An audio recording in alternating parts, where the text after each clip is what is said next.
ఖర్చు పెట్టడం వల్ల మీకు వచ్చే లాభం ఏంది? చెప్పాను కదండి, ఇప్పుడు మనందరం కూడా ఇండిపెండెంట్ ఇండియా స్వాతంత్రం సంపాదించేసి మనం భారతీయులం, మన దేశము అని బ్రిటిష్ వాళ్ళని మనం తరిమి కొట్టాము అనుకుంటున్నాం. వాళ్ళు వెళ్ళారు, okay, whatever it. So మనం స్వాతంత్రం తెచ్చుకున్నాం. మరి ఆర్థిక స్వాతంత్రం గురించి ఎవరైనా పోరాడుతున్నారా? Sir, India should become rich అండి. ఎవరు షేక్ వలీ పాచో ఎవరు ఆర్థిక స్వాతంత్రం గురించి మాట్లాడడానికి? గాంధీకి ఏం సంబంధం అండి ఇండియా గురించి? సుభాష్ చంద్రబోస్ గారికి ఏం సంబంధం అండి ఇండియా గురించి? భగత్ సింగ్ గారికి ఏం సంబంధం అండి?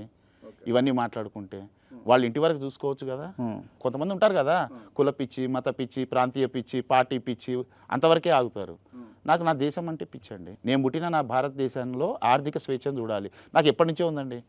₹1 బిల్లు ఇస్తే $1 రావాలి మనకి. ₹100 ఇస్తే $1 వస్తుంది. ఎందుకు రాదు?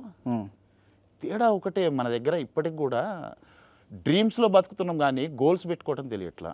సో నేను అవి కూడా నేర్పిస్తూ ఉంటా. అసలు ఎలా సక్సెస్ కావాలి.